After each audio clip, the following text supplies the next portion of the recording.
country hiding its theory of citizenship in its educational system. Its theory of what a free citizen or an unfree citizen is in its society is true. And my question to kick us off is, what is the educational system being reformed for? What citizen is it trying to produce? And how has this changed over the past few years? Oh, should I start? The education reform we are seeing now, we can directly see its goal from the amendment they made into the law like a couple of months ago. For the last 20 years, we were developing a system which would be closer to European higher educational standards. So as an authorization experts, we were teaching universities that programs should be developed involving a lot of stakeholders, like all stakeholders, right? Involving also industry, students, professors. So now we have in the law this amendment that every year Minister of Education decides which state university would deliver which programs and how many students should be in each program. So even this one amendment tells you what kind of goals they have with this educational reform. And also, we can see it from the results, right? What was this year, what was the result of this reform? That one of the best universities in the country, the university with diversity of programs, a huge amount of international collaboration and research, often ranked at the first university in Georgia by international ranking organizations, was basically decimated. Instead of 4,000 freshmen this year, Ilia State University only will accept 400 freshmen. So that's what we see from this reform. Thank you for this question. Any society or nation tries to transmit its values through education, and we can look at the goals of education from various sides. One is the official goals of education, which we can trace in the official documents.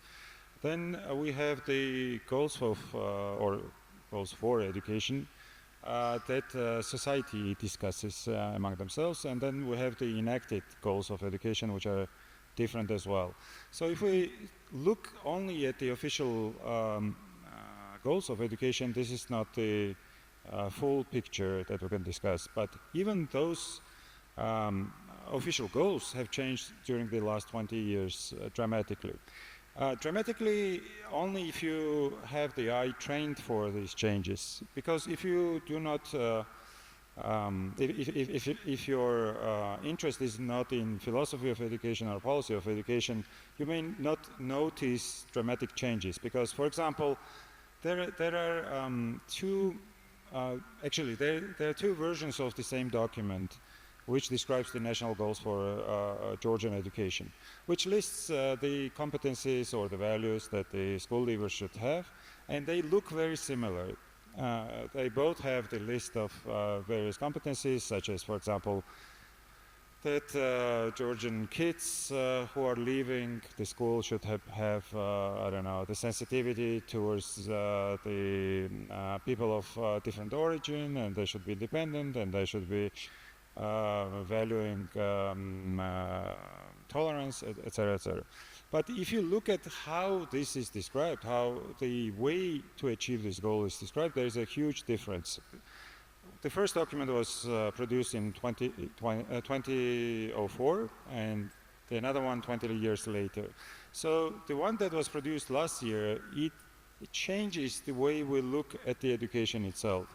So if in the first version, the aim of the education was to design the environment in which an individual would be able to develop himself, his character, his values, his competencies. In the later one, the one that was introduced 2 years ago, in that the state is the producer of these values in those individuals. So it says that we should somehow inculcate these values into those people. So if the first one, if the first document views the students as the individuals that should decide themselves what kind of persons they will become. And the state or society at the school provides this environment for them to develop. In the another one, the student is viewed as, sometimes it is called as it is compared to a vessel in which you fill in the values or the ideas that you have. So I think that describes very well the changes. Now we have come to the point where the state is the main actor in education. So it's not the student is not the subject of the education, but is the object. So where the state decides what this student does and what the professor does and what the teacher does. And the goals are the national goals and not individual goals anymore. So everything should be revolving around the nature. Obviously, there are some other changes that go along the conservative ideological lines, which is, for example, the newest edition in this document talks about the traditional family values and how it should be become the goal of the educational system. But in reality, I think the most problematic is the change of the concept of education itself. The education which should serve the society and the individuals now is put into the service of the state, and that is dangerous. There's a lot to unpack in there. And what I want to get to by the end of this discussion is, what should students do next? What should teachers do next? Because this is a non-theoretical question. You run the top high school, upper level school in Georgia.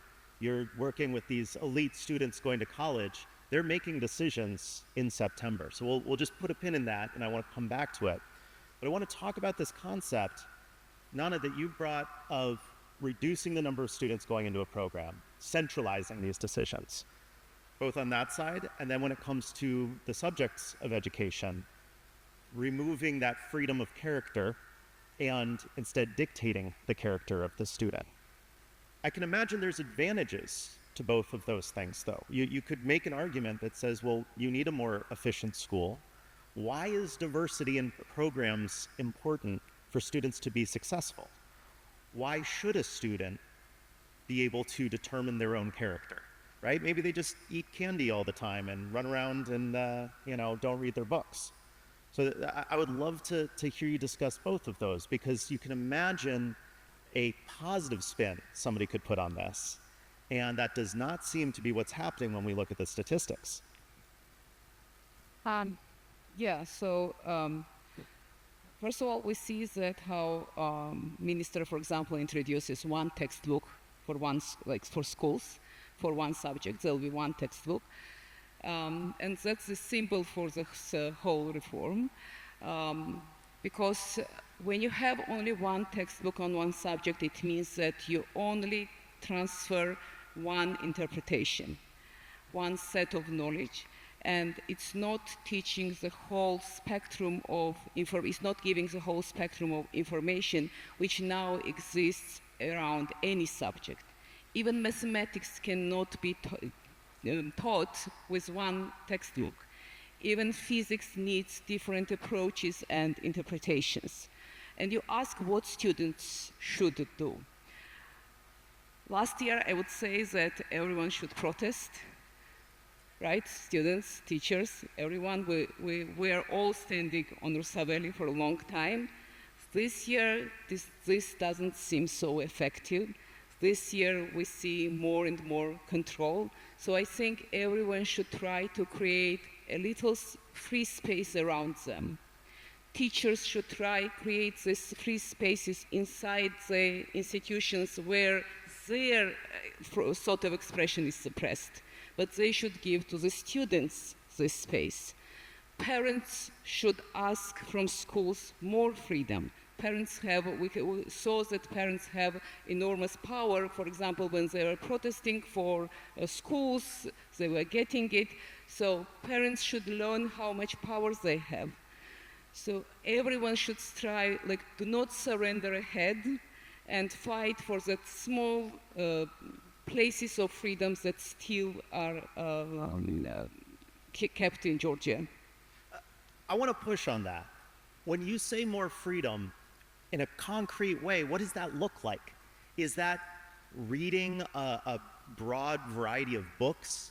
Is it learning different types of mathematics? Like, as a parent, what would I ask of the school to provide for my child? I would say that freedom is a set of skills that help you to differentiate between different systems, between complex systems which we live now. Also understand how all these algorithms, how AI platforms, how social media affects us, affects our daily life and our thinking, and having like scientific knowledge and type of thinking which will help you to understand scientific evidence pro-vaccine or against vaccines. So we live in these complex systems now where only just freedom and refusing authority is not enough. We need this knowledge, we need this structure of thinking which will help us to be stronger, and that's for me is freedom. Well, I wouldn't even dare to give an advice to students and to teachers because they know themselves what they have to do. I'm part of the generation that was the last generation to finish school in Soviet Union, or maybe not even in the Soviet Union, I'm not really sure, because that was the time when Georgia became independent, but the Soviet Union still existed. But our teachers, they never really complied to the system. So they, for example, I had to study Soviet history, but in reality, for example, our class was learning the history of the rock and roll in those lessons. And that was one way to resist the ideology and the system. So teachers, one of the best competence that they have, that they use effectively every day in their classrooms once the door closes, is the undermining of the system. And there is no way that you can really control what happens during the lesson, unless you build, of course, the Stalinist Soviet Union, where you have people like really writing down things and sending to KGB. We haven't come to that point yet. So the teachers, parents, students, they know what they can do and what they are interested in to learn. The problem is that what the schools are losing in the times like today is the authenticity. For example, you teach your students to be free to speak up, to become the citizens that can defend their own rights, but then you as a teacher show a very different example to them. So once a principal comes into your class, then you become a different person. So suddenly it becomes clear to the students that those who have the power are right and those who don't are wrong. And they have to somehow get used to this environment. And the problem is that they become more and more cynical. And the problem with the Georgian education is that, for example, I have never seen in any other country of the former Soviet Union that students were so anti-systemic. So, for example, in Georgia, you would see schools that have been that are being vandalized on purpose by students all the time. And you wouldn't see that anywhere else. You wouldn't see in Armenia, in Kyrgyzstan, in Latvia, or anywhere else. And this is something that is, that I think is this resistance to the system. So if no one believes that the state is our creation, that we citizens have created a state in which it is fair to live and that we have to also contribute to it, and then if we think that the school is part of that system, obviously then we have various different ways to oppose it. The worst way is to oppose it physically, obviously, to ruin the environment that you're in, because you can obviously oppose intellectually. And I see more and more students that do that, and there are more and more students at our school, which by the way, I'm not running, I'm helping others to run. But there are more and more students at our school that contribute to the protest, for example, that is going on in Georgia, by doing various different things. Some write music, some go to Rustaveli, some were providing protection means to the demonstrators that were tear gassed and beaten up. So they know what to do themselves. They don't need adults to tell them. The other part of your question, that why should they have the deciding right to decide themselves who they will become? I mean, they will be deciding themselves. You cannot put the knowledge into someone's head. Obviously, you could contribute to them understanding something, but it's up to them at the end to think. I mean, you cannot think instead of them. You cannot download your thoughts into someone else's head. And the only way that you could help them to develop is to give them the freedom to develop. Otherwise, they would be just taught to comply. But even when they are taught to comply, they will still, they will play the game, but they will be still deciding whether they like this game or not, or whether they're genuinely into it. I remember the time when we were playing the game when we were in the school, and this is not just happening in the countries like Georgia, this is happening everywhere. And so we knew what the teachers were expecting from us, and we knew what the right answers were and the wrong answers. But then it was still us deciding whether we would comply or not, whether we would play safe or not. And the problem today is that many comply on the surface, and then they go to their homes and complain about it. And this is becoming more and more like Soviet Union, where you would have intelligentsia sitting in the kitchens, and they would be discussing how bad the Soviet Union was. But outside, they had less and less chance to intervene and to oppose and resist openly and effectively. You bring up a really good point about this. You can sort of bring the horse to water, but you can't make them drink, right? You can't push the things into the students' heads. But what I think makes a time like now different is students now have access to as much information as they want. With Georgia has a free internet, as far as I understand it. So I'm curious about the role of the teacher. For example, I wanted to learn to ollie a skateboard in the 90s. That was very hard information to come by. You had to know somebody that knew how to do the skateboard trick. Well, my friend Joe Sabia made a video with Tony Hawk that's on YouTube that teaches you over the course of 20 minutes to skateboard. So now I don't need a teacher. I have that freedom as a student. What is the role of the teacher at this point when students have unlimited access to information, which is not the same as education? It's just information. It's just sitting there. I'm curious. Well, I would refer to some people that have talked about storytelling a little bit as we're here on the storytelling festival. So the role of the teacher is to not to be a hero in the class, but to make the students heroes of the class, so that they can tell their own stories. The part of this reform that Nana started talking about and that we're talking about is the problem of that reform is that it disregards the fact that all educational institutions, not just schools but also universities or any other forms of education, it gathers people of enormous talent, and once they have the opportunity to flourish, they will develop these talents.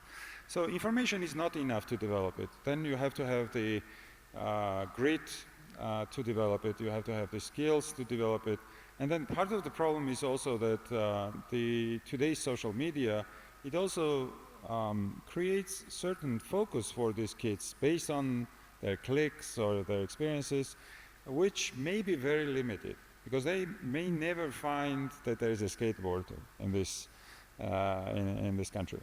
So, for example, in Georgia, if you live in the countryside and never go to Tony Hawk's channel, you may not even know that such thing exists, because you would be watching some crazy things that your friends were watching and have been suggesting to you. The other thing is that the teachers can be role models themselves. So, for example, part of the problem in Georgia is that teachers and students have lost connection because of the differences in the cultures that they represent. For example, when I was growing up as a student, I was reading the same literature that my teachers have read, and but I was riding the skateboards and they have never experienced it because this was a new thing. So now the divide is even larger because these teachers do not understand what students are talking about, because they do not use the same social media, they do not play the same video games, they don't know the same people. So that's part of the problem. So that in this environment now we have to also admit that the students can be also guides for the teachers. So teachers in today's world, they should admit that they should also view the students as the window to the other life that they have never experienced. And on the other side, they should be helping the students also to discover things that they would never discover unless they had good teachers. Yeah, I agree with Siko. So students now basically teaching from a vertical form where it was like transfer of knowledge, and I'm talking only about schools, not universities. So that was the form of teaching for, I don't know, like centuries, right? Tens of centuries.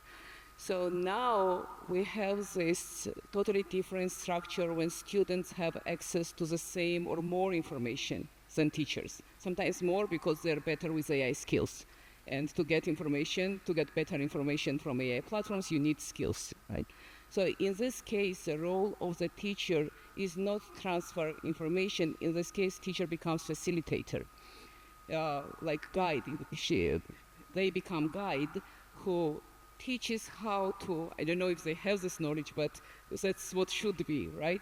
So who teaches how to understand which information given by AI is correct, how to derive conclusions from different sets of informations, how to test the knowledge, how to understand that what kind of algorithms are used to bring this knowledge.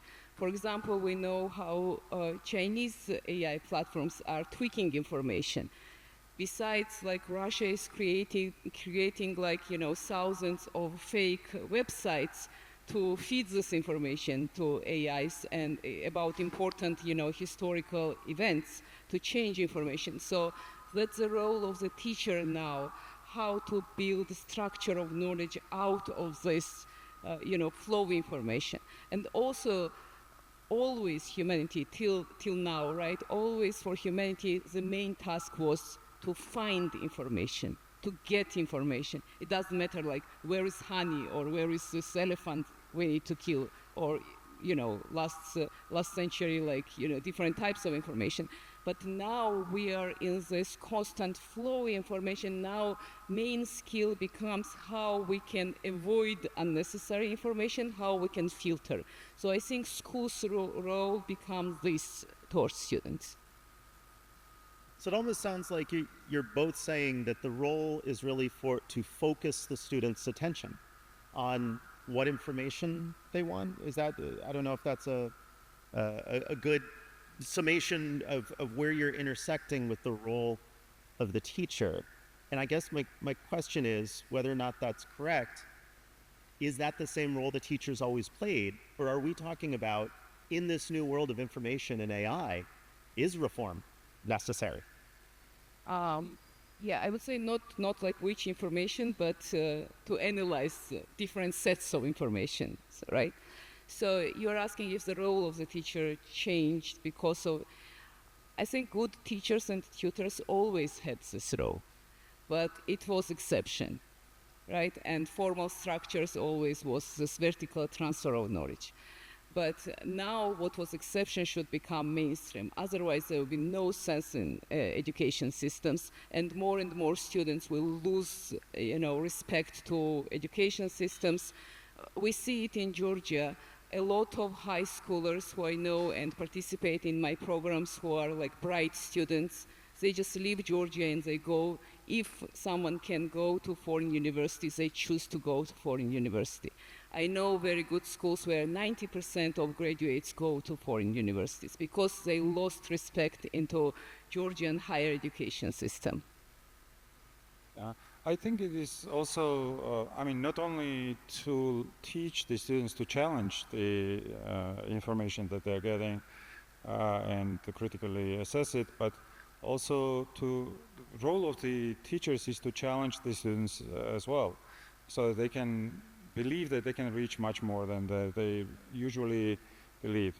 I had a case when I met my students, former students, 6 or 7 years after graduation, and there was a very funny coincidence. We met accidentally in London in a bookshop, and I was really happy to find my students in a bookshop and not elsewhere.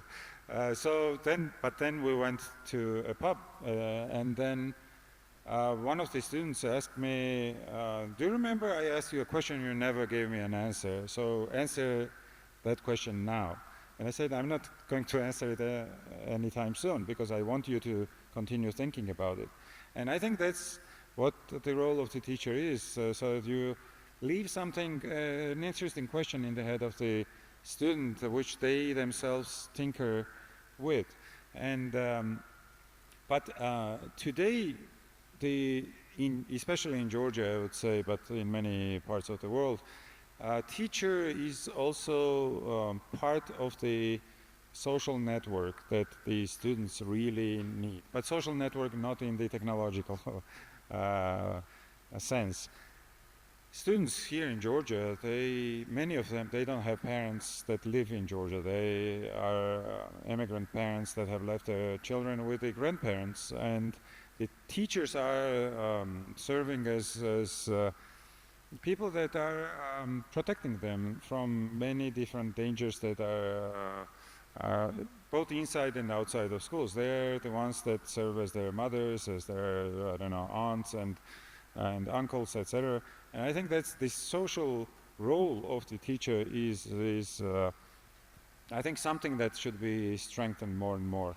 I know this adds a little more, not a little, but a bit huge burden on the teachers, but I think without that burden, they are not really gaining any trust with the students, and by just teaching disciplines and subjects. And I think the teachers in Georgia, they empathize with their students, and they do a lot to help them to survive in this world. But sometimes the societal goals are not there to back them up. When I was, I had an opportunity to be in Finland. They have this educational tourism going on, where people go and visit schools to discover why Finland is so good in education. So, my main discovery there was that every teacher that I had spoke with and asked about education gave a societal goal as the foundation for their actions. So if you would ask a teacher, why are you staying after school? It's not that the answer was not, I feel pity for the student because the student is failing and I have to help them, or it's part of my contract, it says that I have to stay after school.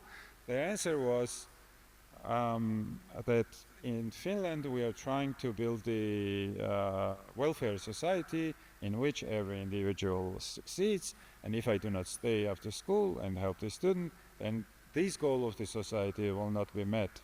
And I think that part is missing here, and that should be reinforced, so that teachers understand why they're the teachers at all. Is it just because they have been hired in the school, or is it part of the societal goal of making, for example, the future better, and not only the future of these kids and of Georgian society, but the future of the mankind in general.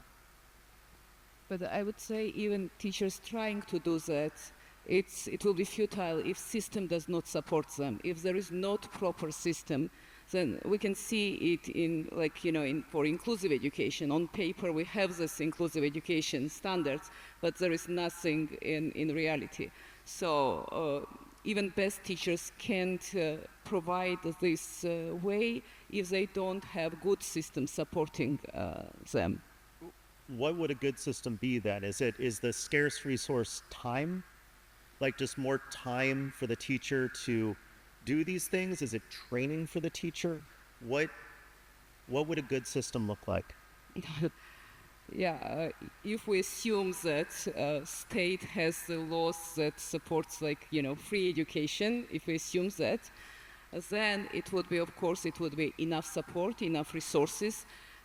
School buildings, even buildings matter how you educate, right? How buildings are set. If you have like spaces to express yourself, if you have spaces to develop physically, if you have spaces to eat. We don't even have in schools spaces where kids can have lunch in the normal way in some schools.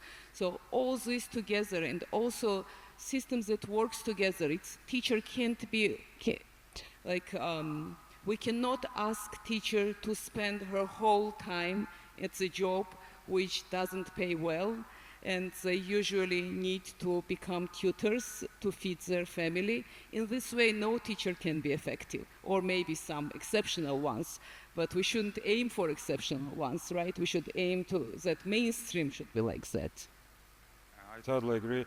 I was once visiting a school, like prestigious private public school in the center of Tbilisi, in the very center, and there was a corridor boarded up, and I asked the director, why did you close the corridor? And she said, because the kids are gathering there and they're talking within themselves. I was like, but aren't they supposed to get to know each other? And isn't this the best place inside of the school where you can also observe them, and where it is also the safer? I mean, they could go across the street into the park and do the same thing, but the school principal didn't really understand what I was asking. So the schools are really designed as factories where you have to produce some kind of uniform, and now with the uniforms also, starting this September, there are going to be uniforms in Georgian schools. But this is part of this structured thinking of control. So if the main goal is to control things, that no one does anything wrong, and that the teachers comply and students comply, etc., etc. So if the main goal is control, obviously the environments are also designed as places of control. So for example, if you go into public schools, and you will see that there are pictures of Georgian poets somewhere close to the ceiling. And when you think about why are they so high off the ground, and then the answer is because the kids can paint the mustaches after that. So to control that behavior, that's what they do. If you look at, I mean, we have many visitors in our school where we introduce our spaces and the methodology of teaching to others, and the students are often, that come from the other schools, they are often very surprised that they see that there are these sports trophies. They're standing freely on the shelves, and you can touch them, you can grab it, you can examine it, so and they're really surprised because in other schools they are locked up behind the glass so they do not break them. So unless you give them the opportunity to really touch it and break them, then they will never really learn how to behave in this society. So yeah. So, but if we think about the system, how what kind of characteristics does the system have, which I would advocate for. One is that the system should be able to react to the feedback that it is getting. Our system doesn't react to any feedback. So you could be talking to the teacher, school principal, to the ministry officials, etc. This is wrong, and they will all say, yes, we know it's wrong, but there is no one who decides how to change it or what to change it. So, for example, my son he was pretty tall when he was in the 4th grade, and he was sitting on the chair that was this high, and like he was sitting like this because the chair was designed for typical 4th graders and not for the tall 4th graders. And when I asked the teacher why is he sitting on this little stool, they said this is the standard for the primary school students. Then I went to the school director and said, well, why are you torturing my son? She said, you know, this is the standard for the primary school students. And I said, like, where are these standards? And she said, look, there is this accreditation process. They will come and they will take away our accreditation. Then I went to the accreditation center and I said, why is my son sitting on this little stool? And they said, well, it's probably the school principal. They don't understand that they have the right to decide. I mean, obviously we have the recommended standards, but they don't have to follow this and that. And then I asked the question, do you know where these standards came from? And no one knew it. But I was there in the Ministry of Education when this was decided. And it was not decided as a standard for the students, it was decided as the frame for acquisition of these chairs. So if you are announcing, let's say, a tender to buy the chairs, you should have some standard, obviously. But this doesn't mean that the standard should be then imposed on a student that is an outlier. But this is how the system works. I mean, there is no way to influence it, to develop it further. Therefore, our system is stuck in the same loop, and then people are saying, we don't know how to decide on things. And that's one of the major characteristics. The other is that there is always, or very often, reliance on some magic bullet. So these magic bullets are, for example, if we make this system more market-driven, then everything will go right because the parents know best. They will force these schools to become better, or they will respond to the client's needs. This is not right. So you have students that should be deciding on certain issues. You have then parents, you have the professionals, and then you have the society. And they all have their goals. And the good systems are the ones that can bring these goals together. Sometimes they're contradictory goals, but they have to be discussing these all the time and agreeing on certain things. For example, on the different levels that they should be deciding. For example, professionals should say how many hours of teaching is okay. It should not be just a decision of a parent or a decision of a student. So if the parent says, it's okay if my son doesn't sleep at night, it's good if he learns all the time, the professional should intervene. But it should be the cooperation of these different groups that would make the system more democratic. And more democratic you have, more responsive to the feedback it also becomes, and there are more chances that this system will develop further. And there comes this problem with the state. So if the state intervenes, it takes over the decision powers of the parents, of the professionals, of students, and of the society itself, and then it hijacks the power to decide on very little details. And then the problem is that no one can decide anything unless the state gives them the mandate. So everyone is waiting for the minister. This minister is your friend.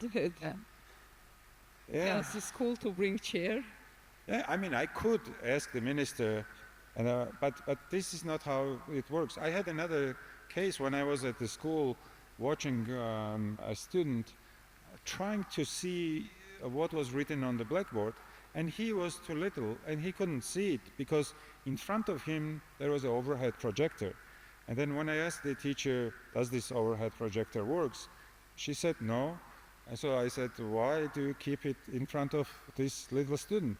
Because the little student was trying to somehow like find the way to see what was written there.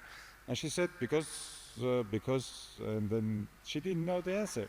But I couldn't bring her to make the decision herself. She was waiting for me to decide instead of her. And I think that's a huge problem. If teacher cannot decide how to help the student, and is waiting for someone from outside to come and help her to help him, then this system is never worked. So, as I said at the top, I'm going to try to get some concrete advice. So, actually, I want a show of hands. How many people here are students? Can be any level of schooling. Okay, great. Hands down. How many people are teachers? Oh, excellent. You're doing the good work out there. How many people are parents? Okay. So we'll try to do this briefly. And I know earlier you said, so we'll start with Nana. I think there were some embedded suggestions you had. But what would you tell students, teachers, parents, what should they do? If they get up on Monday and they're going to do something, what should they do? Yeah, it's a very difficult question and very big question, very complex question. First of all, first I want to return to Siko's last, So the sad thing is that what good system needs, right? This culture of collaboration and culture of, participation in the development of institutions and culture of objection to authority, right? And this culture, because of Tsar and then, Soviet Union, this culture was killed in Georgia. And this last 20 or 30 years, a lot of people spent on developing, step by step this culture. And now we are again back because this is now killed on systemic level. So what we should do in this case, like parents and students, probably they need also to add alternative ways of learning.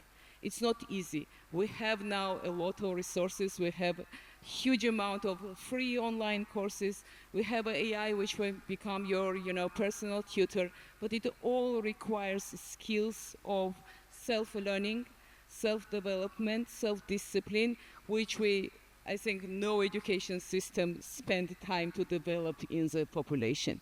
So this is also skills we need to develop ourselves now, to understand that having AI is like having the whole company, and you can tweak and you can create AI agents which can, do and teach you different subjects. And for parents, whenever is possible, again, I will repeat, whenever is possible, ask schools for changes. Not everyone is directed from ministers. Usually schools are in this self-compliance mode. They are checking themselves, or what would directors say, or what would resource center says. So they are surrendering ahead. So if parents groups will be stronger, they can even under this laws, they can require better space. They can accept better spaces for their children. And for teachers, I don't know, stay strong, because if you are in private schools, you are lucky. They are not touching private schools yet, but if you are in public schools, stay strong, because you are in the front line of defending free education. Like you are this line who can create the small spaces for students and still keep under, like Siko was saying about remembering his teachers. My teachers weren't like that. My teachers complied, and I was learning Soviet history. No one ever told me before, 89 and 9 April events. No one even told me about independence of Georgia. So don't become like Soviet teachers. Stay strong and be the safe spaces for free education and free thinking of your students.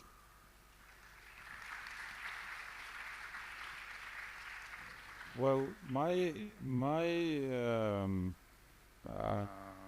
experience tells me that the best thing to do is together with others that think about the same things.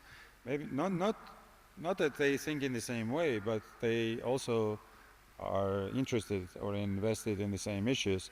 So organize into discussion clubs, into, I don't know, what. So for example, Ilya State students started with just making an assembly. They started talking about things, and then it resulted into them winning the self-government places. in their university. So then they developed this into a fundraising event that gathered 2 million lari in just a couple of days. So I mean, in order to get empowered, you have to find others that also think in the same, about the same issues. And the best thing you could do is start talking with the others. Don't think that you are alone. I mean, I'm part of the, just recently have been reviewing some applications for the National Teachers Prize. And if in the previous years there were a lot of teachers writing, I want to participate into this teacher prize because I want to show others how good I am. Today, in the last 2-3 years, we have more and more applications which state directly, and in the interviews the teachers say, I feel lonely. I cannot find anyone who thinks in the same way as I am, and that's why I am participating in this teacher prize competition, because I want to find people that I can talk with. And I think that's a big part of the change. You have to try to find others, and find others at schools, at universities, create the spaces yourselves and you'll find them.